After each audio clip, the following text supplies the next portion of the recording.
the UK will not water down rules to protect its financial services sector in the wake of Brexit, the Chancellor said on Wednesday as he sent a message to his counterparts in the EU that he would not tolerate protectionist measures being imposed to lure business away. Philip Hammond also told his audience of financiers in a set-piece speech in the city that his priority was to devise policies that would allow the UK to retain its place as a leading global financial centre. He said the financial sector was the UK's major export industry with the EU and needed a bespoke deal. "We will seek a new paradigm for our future trading relationship in financial services," he said. He added, "We acknowledge that there are legitimate concerns among our EU colleagues about the oversight and supervision of financial markets here in the UK that are providing vital financial services to EU firms and citizens. We will address them by making forward-leaning proposals for greater transparency, cooperation, and agreed standards based on international norms.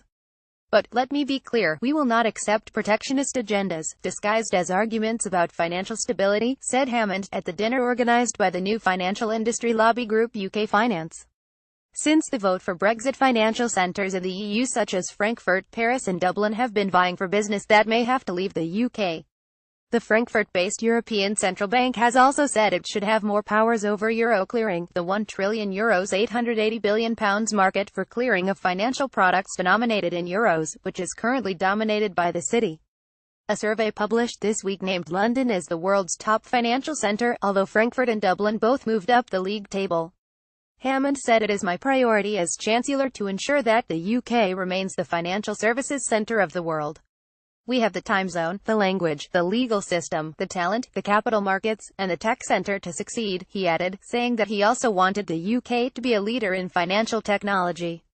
He was speaking after chairing the first meeting of the Business Advisory Group with the Brexit Secretary, David Davis, the Business Secretary, Greg Clark, and representatives from industry lobby groups such as the employers' body the CBI, and the Institute of Directors.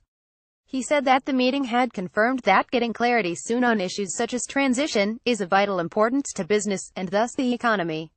He wanted to avoid a cliff edge for business and individuals and said that no existing trade agreement supports the scale of business between the UK and the EU. Stephen Jones, chief executive of UK Finance, said the UK needed a genuinely ambitious 21st-century trade deal that reflects the needs of a modern, service-based economy. He said the industry was working with the government on the development of a cross-border services agreement so that an EU firm providing services cross-border to a UK customer should be afforded regulatory treatment that does not unnecessarily disadvantage it vis-a-vis a UK-based firm of any national identity, and vice versa. Jones also added the city needed to improve its reputation with the public. "We cannot expect the interests of the UK as a global financial centre to be acknowledged and prioritised by government and regulators, or welcomed by wider society, if we appear unwilling or unable to put right the wrongs of the past."